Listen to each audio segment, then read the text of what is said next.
with my guest. Joining me today is Associate Professor Orkan Valiev, Head of Department at Khazar University from Baku, Azerbaijan. Professor, welcome to the program. Okay, hello again. Yeah, the Armenian society, unfortunately, used to live under the irredentist and radical nationalist discourses over the last 40 years. So that's why maybe he needs to motivate his society, his people, that, as he mentioned in his address to the nation, that repeatedly that, yes, we don't know to live in peace. We don't know to work in peace. So, of course, he needs to motivate his society, and also he needs to break the traces of the radical and irredentist nationalism that won't be able to bring any the prosperity and any progress to the future of the Republic of Armenia and the Armenian people as well.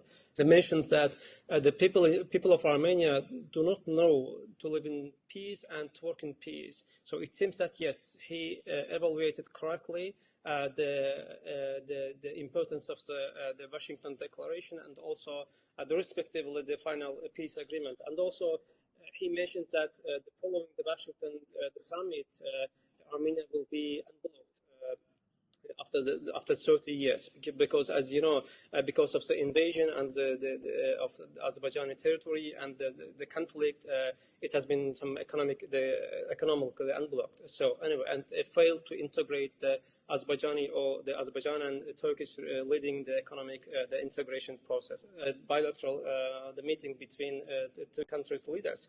But the signing the document that started, promoted the jurisdiction process, which is quite important. Azerbaijan has been insistently stressing its importance that it has to be mentioned in a certain document that would be consider the jurisdiction process, because in recognition of territorial integrity would remove the certain, requirements against Azerbaijani territorial integrity. So, but however, yes, the signing of the declaration and also Pashinyan's the recently addressed to the nation can be understood as a positive steps in terms of even Azerbaijan's.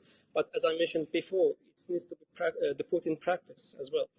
Prime Minister Pashinyan mentioned that Armenia used to live under the blockade over the last 30 years, economically, politically, culturally. So that's why it could have some many, the prices in terms of demography, in terms of economy, politics, and so on. So if it could have used the right methods, right votes, the pressure from the opposite side won't have any the certain impacts on his the position in the office.